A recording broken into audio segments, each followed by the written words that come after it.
This is a Global Original Podcast. As you might be able to hear from the racket going on behind me, I'm living on a building site. But you know me, I never complain. Coming up this week, as promised last week, alien news. And this was recorded in April, May, June, January, February, March, April. The year starts in January. Yeah, pretty sure about that. January, February, March, April 2019. A period in which the baby tornado was due to show up at the palace. Do you mind if I say a few words? Thank you. I forgot to walk around during the course of the news, and now I can't, so the lights are going to go out any moment now. This says, do you think that Uncle Jezza has done the right thing by turning down a slap-up banquet because he didn't want to sit near Big Orange? What, the tangerine scream? Yeah. I mean, at some point you've got to draw the line. I mean, there's some individuals you just don't want to sit next to. I mean, the Queen, she's got 750 bedrooms at her disposal in Buckingham Palace, and she said there isn't a single one that you can sleep in. She doesn't want to spend one single night under the same room as that man. You know, understandably. Then neither does his wife, I wouldn't think. Poor Melania's got to sleep in her own bedroom. I don't care. But it might not be Uncle Jezza who is our next PM. It could be Boris. And so it's a good job that Boris has never said anything that might upset the famously thin-skinned president. I think Donald Trump is clearly out of his mind. I mean, if Boris Johnson was on record saying something that the president might be upset about, then we'd really be in trouble. I think Donald Trump is clearly out of his mind. If anybody had a tape of Boris saying something that Ancient Orange might get riled at, then they should definitely keep it to themselves. I think Donald Trump is clearly out of his mind. This says, the police use a roadside saliva test that detects the active ingredient Delta-9 THC. Wow, that sounds like one of those sci-fi programs. It actually sounds like something that would be on after Captain Scarlet. Delta-9 THC. But anyway, this active ingredient, which gets you high, it can detect it for around 10 hours since last use. Workplace testing checks for the metabolites, the THC, which can be months. Does that make sense? No. Bit unfair, really. You could smoke a week before starting a job and fail a test 3 months later, says Luke in London. Yeah, that seems weird. This says, pull some strings, Nick, and arrange for the caller Ken to phone the President of the United States of America on his visit to the UK and implore him to repent. Yeah, Donald Trump is a Christian. People still actually believe that, and I just what people are prepared to swallow is just beyond belief. This says there's only one cause of death: lack of breath. Other things may help it along, but generally a lack of breath is what gets you, says Gary, and that's probably correct. Don't stop breathing, and you'll never die. Michigan became this is information from Forbes magazine, you know, the magazine for people with money. It's probably one of those magazines that's stuffed full of adverts for stupidly huge watches. Can they possibly get any bigger? You see these football managers or the footballers themselves, once they've got their clothes back on, they've got these watches. Grandfather clocks didn't used to come that large. They can barely get their wrist up off the ground, they're so huge. Anyway, Forbes magazine says, this was an article last December. It said Michigan became the 10th state to legalize recreational use of marijuana. God, we're more conservative than Michigan. While Utah and Missouri became the 32nd and 33rd states to legalize medical cannabis. Holy moly, we're more conservative than Utah. What? The states that have legalized are rightly optimistic about the potential for cannabis taxes to start help paying for their roads and schools and local governments. This is Forbes magazine, and what they don't know about money, you could write on the back of a 10-pence piece. The state has estimated, Michigan State, estimated that it will generate $737 million in additional tax revenue in the first 4 years after legalization. They're going to tax it at 10%. We could tax it at much more than that. But the money that they will raise is enough to meet the budget for the state's police force for an entire year. And in a country that has a police force that is desperately in want of cash, wouldn't that be a good idea? You know, there's 9 million people in Michigan. So let's assume that here in the UK there'll be at least the same number of sales per person. And that would equate in tax to about £4.5 billion. But you know what? It would be more than that, because that doesn't count the savings that would be made by not spending the time and the resources in policing it and prosecuting it and putting people up in jails, which on its own was said to be £13.5 million a year. That's not jails, that's just overnight stays in the police station, £13.5 million a year. For 12 hours after they'd been arrested, putting people up that the police had felt their collar for doing the marijuana, £13.5 million a year we could have saved. On top of the £4.5 billion a year that we could have made by taxing it at 10%. And I would suggest that we'd tax it at way more than that. If we taxed it at 20%, that'd be £9 billion.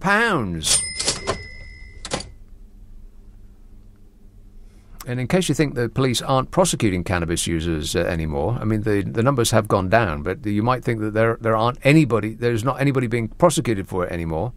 6,000 cases of detainment in 2016, the last year that I could get numbers for. 6,000 cases of detainment. So that's not nothing.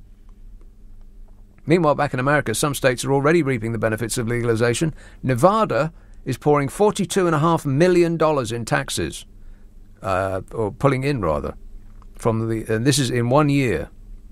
They've stuck it up their rainy day fund. Of course, it never rains in Nevada, so they'll probably never use it. Colorado and Washington, which were the first two U.S. states to legalize recreational use, collected nearly $250 million and $320 million, respectively, in cannabis-related taxes and fees in the 1 year of 2017.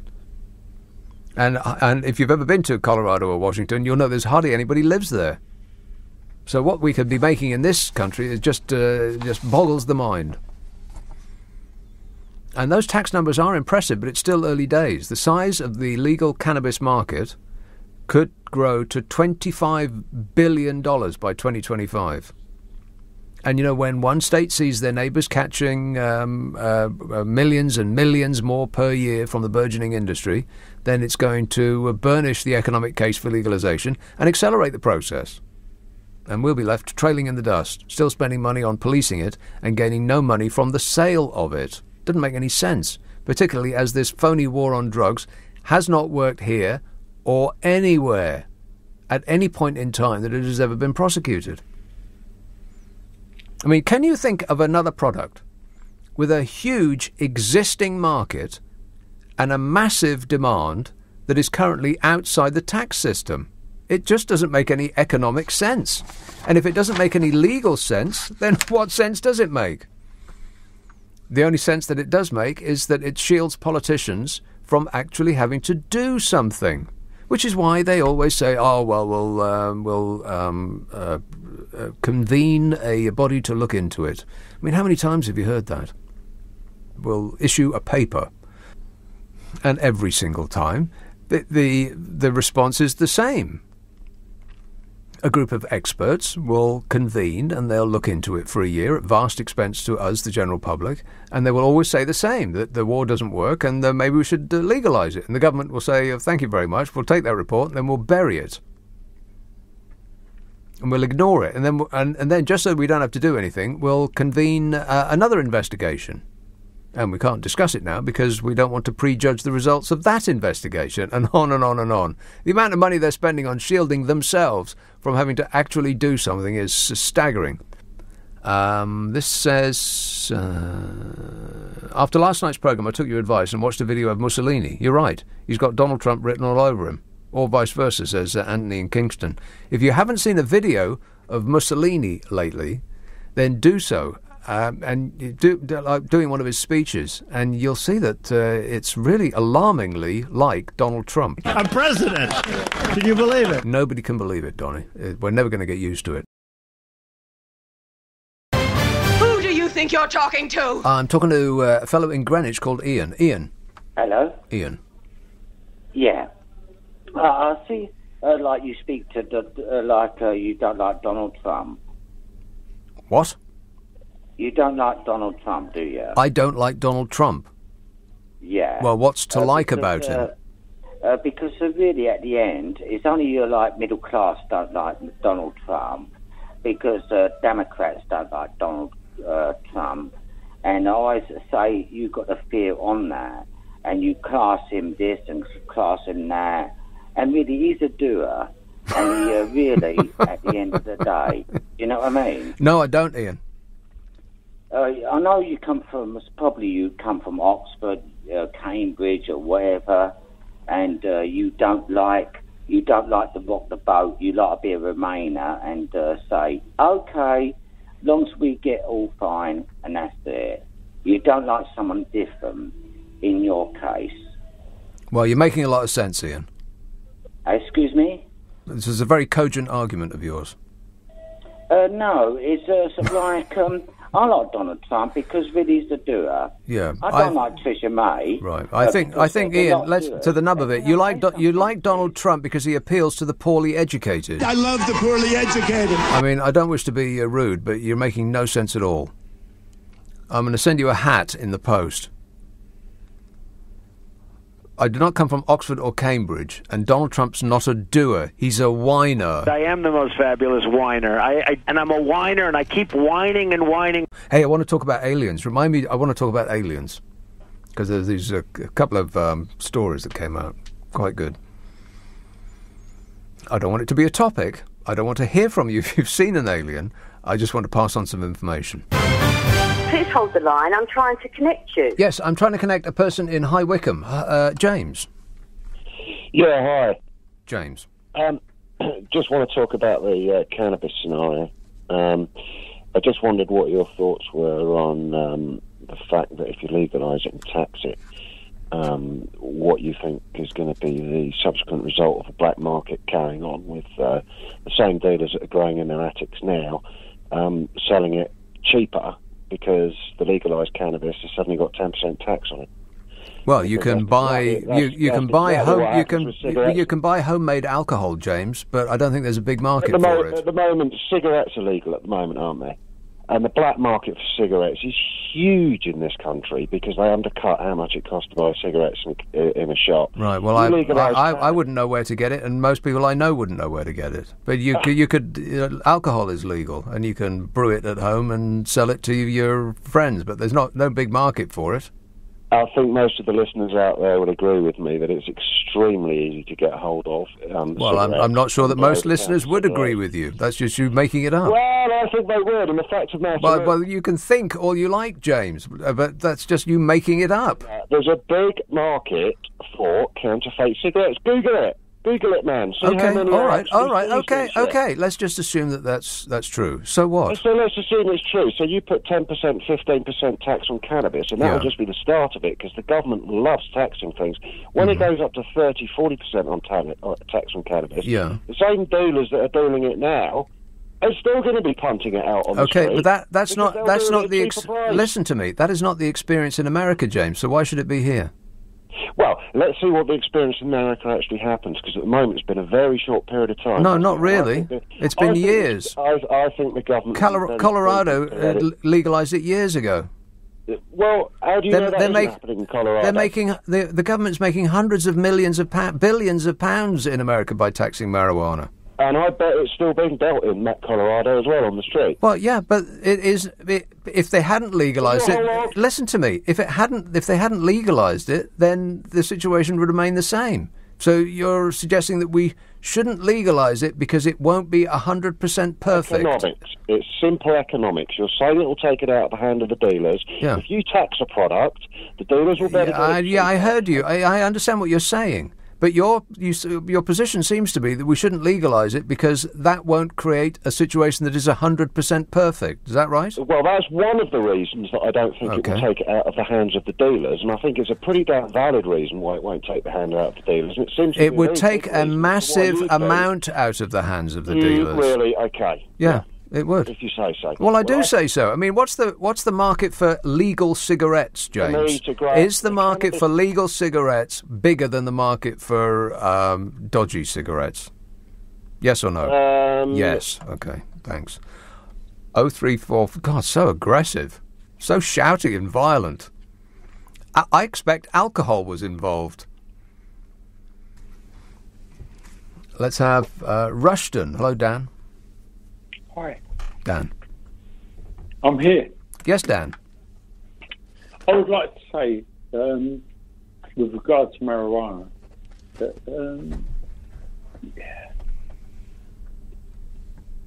back in the day, there was just marijuana, right? Nick, you there? What does that mean? Well, it was a very mild sort of thing, which was less than alcohol, where teenagers, people back in the 80s could just chill out, but now it's turning into something else. What? Turning into something else? What do you mean? Well, it's turned into... Nick, look around at what's happening. It's turned into like sort of drug wars, this, that, and the other. Yeah. What's the solution to that? There's no this or that. There's no black or white. It's a sorting it out of. Does that make sense? No. It does, Nick. It does. It doesn't. Nothing that you've said so far has made any sense, Dan. It's lots of words. I understand the individual words, but not in the order in which you put them. But thanks for the gaps in between, which gave us a lot of time to think. I could have put on The Dark Side of the Moon and listened to that in one of those gaps. I think what... shall I try and fill it in? All right. He's saying that marijuana used to be less strong and now it's much more strong. The reason for that is because it's illegal. Its very illegality means that they're increasing the strength of it because they make more money from doing that, and the punishment for being caught selling it is the same. So why wouldn't you? Of course it is the case. This says, good economics make bad politics. The trouble is it's easier to fool people than it is to convince them that they've been fooled. That's true. Once you've fooled someone, then there is an enormous resistance for them admitting that they have been fooled because there's too much loss of face. I don't want to mention Brexit in connection with that, but, I think I did. Oh, well, maybe I got away with it.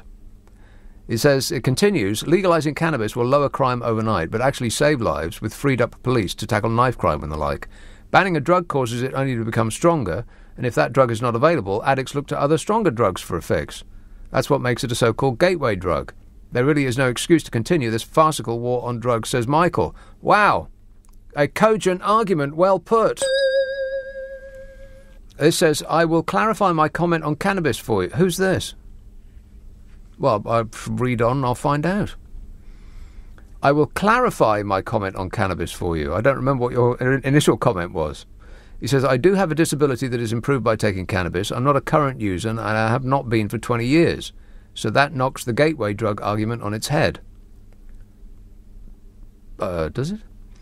But it did work for me, even when cocodamol-type drugs really didn't touch the pain.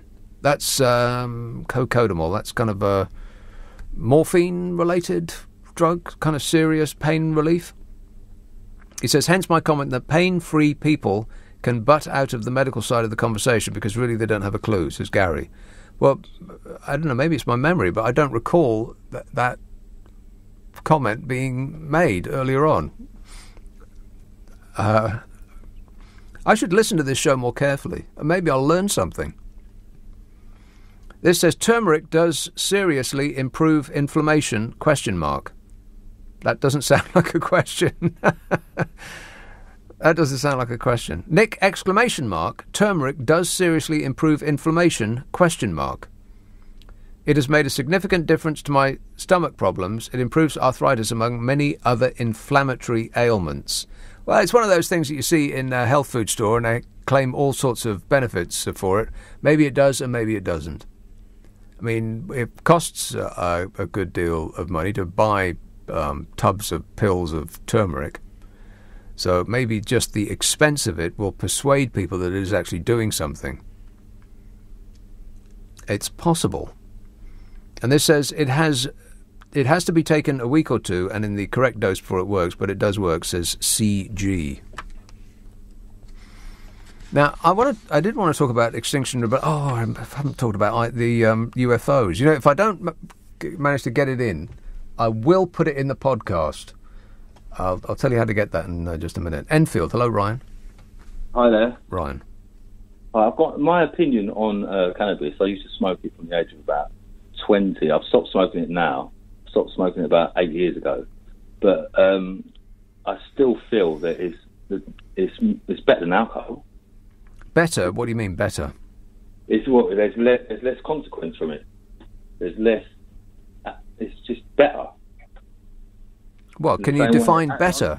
If you look at the UK prison system, there's probably half the people in there from alcohol-related crimes. It does tend to make people lose their minds, yeah. Yeah, I feel like, why is alcohol legal, but marijuana isn't? Well, if we started from scratch, it probably wouldn't be. Yeah, that's true, yeah.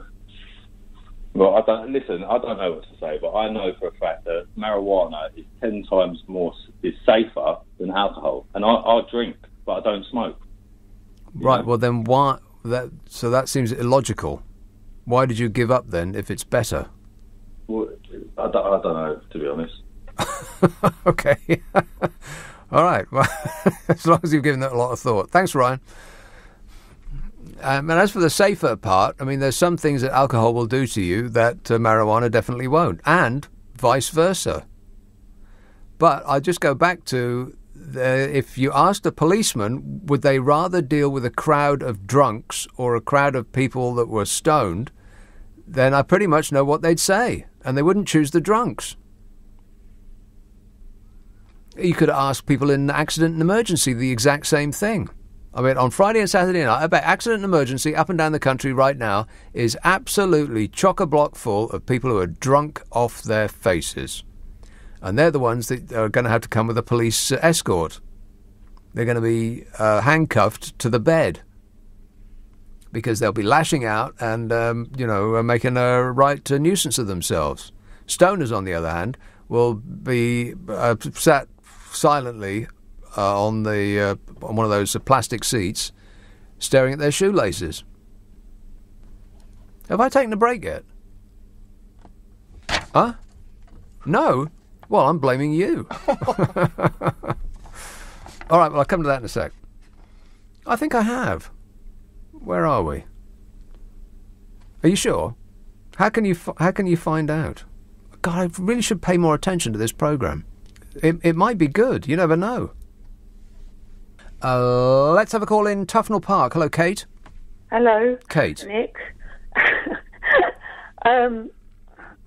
I don't expect the Queen is very happy because I'm sure she doesn't want to meet Mr. Trump. No, Mr. Grabby Hands. No. And the way things are going, nobody will be turning up. And she'll be saying, I'm sorry, but no one's turned up for the state bank, so let's go down McDonald's. She'll just put a note on the door saying, we're out. I just think, I mean, she doesn't want to do this. She's been told, hasn't she, to do the state thingy because of Theresa May. Yeah, well, that's right. I mean, the government issues instructions every now and again to the palace. I mean, sometimes when the palace wants to, say Prince Charles wants to go to see his friends in Brunei or Saudi Arabia or all points north, south, east and west, he will, I imagine it goes like this. He will say to the government, can you insist that we send Prince Charles on a fact-finding mission to wherever? And by that method, we, poor dopes who pay taxes, have to stump up for it. Whenever they want to go somewhere, they ask to be sent somewhere. But every now and again, the Queen is wheeled out to make small talk with some vile individual that runs another country. You know, like the people from Saudi Arabia, for instance. I know. And the other thing is, Nick, before you go, I don't have any technology except for my radio. Yeah. So if you could actually do the alien thing, not on the iPod, I'd be grateful because I'll always be wondering what it was. Oh, haven't you got a computer? No, I haven't got anything. Oh, like Kate. that, just a radio. You should get yourself a computer. There's no end of stuff on it. I used to have one, but I don't anymore. You gave it up? Yeah, gave Wow. up technology, yeah. Why did you do that? I just had enough of it all. I haven't got a television or anything. No Wi-Fi, no nothing. So all I have is radio and you at the moment. So if you could do that, I'd be really pleased. Well, how can I refuse now? Thank you, Nick. All right. But did you not miss anything about the computer? I did, but then I don't now. Right. Same, I thought I'd miss the telly, but I don't at all. Well, I can understand not missing the TV, because when you go on holiday, you don't see television at all.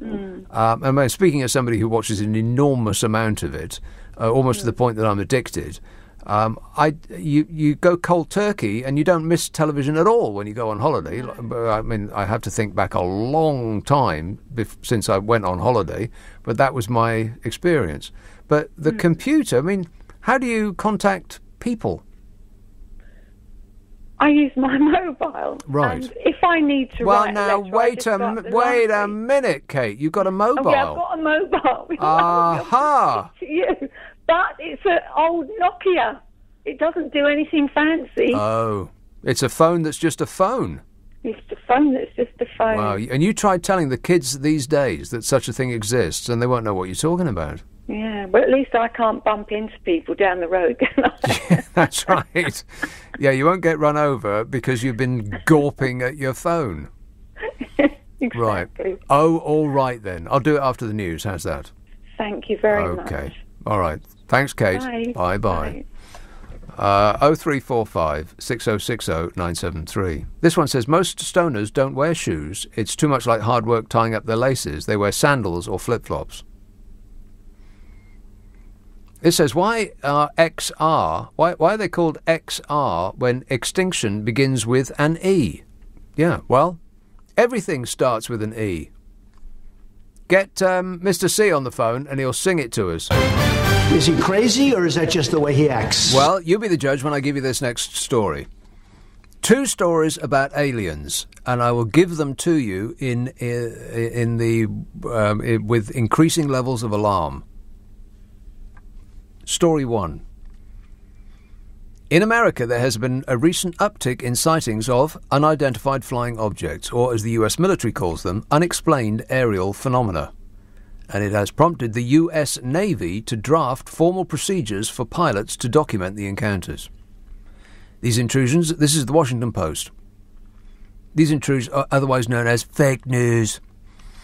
The intrusions have been happening on a regular basis since 2014.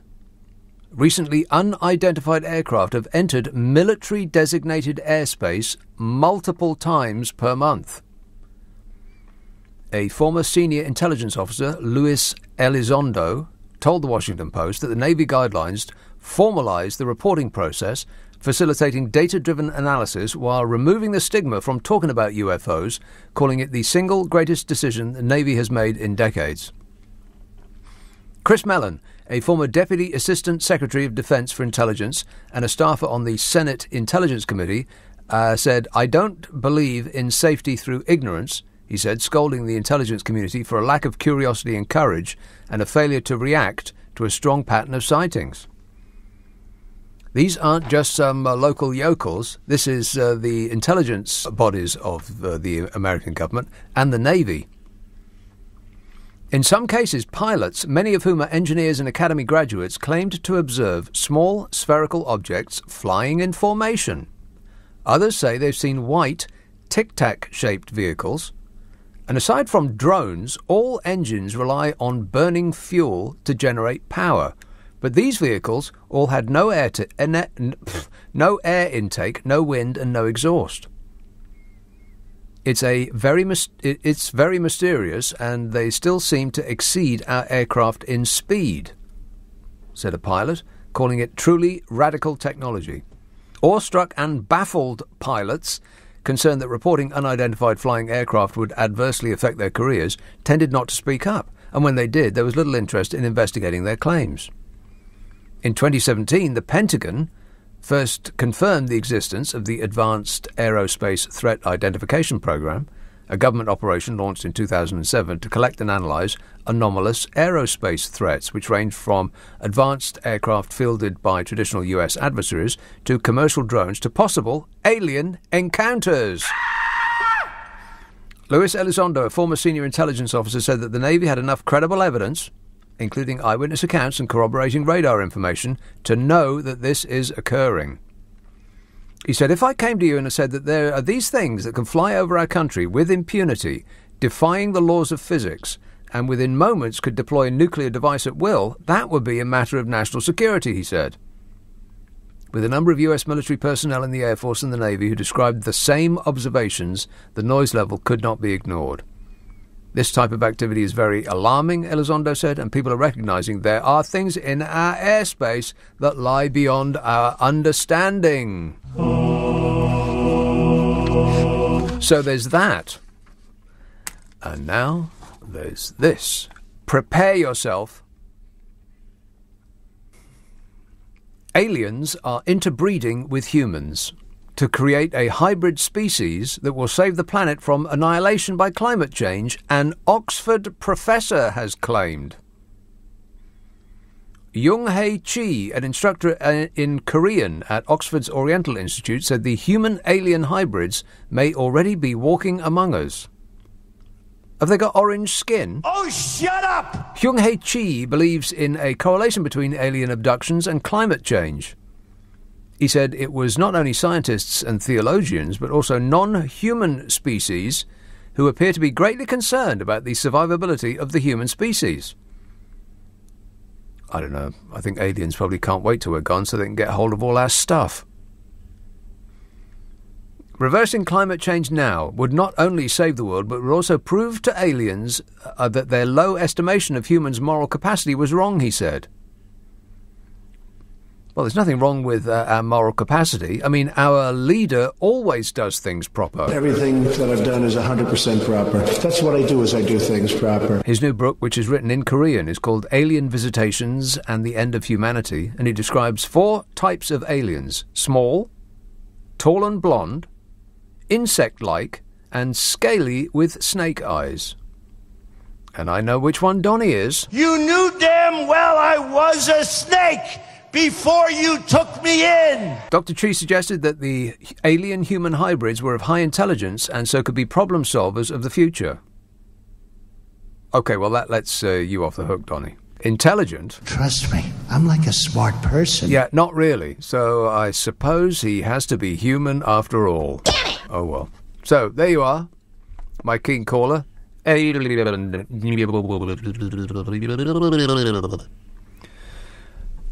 Kenny Everett. And that's it.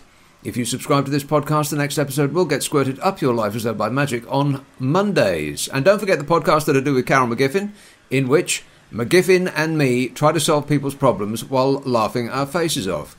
If you would like us to have a bash at your problem, simply send it to the following address: nickandcarol@global.com. That's nickandcarol@global.com. And prepare to be completely satisfied.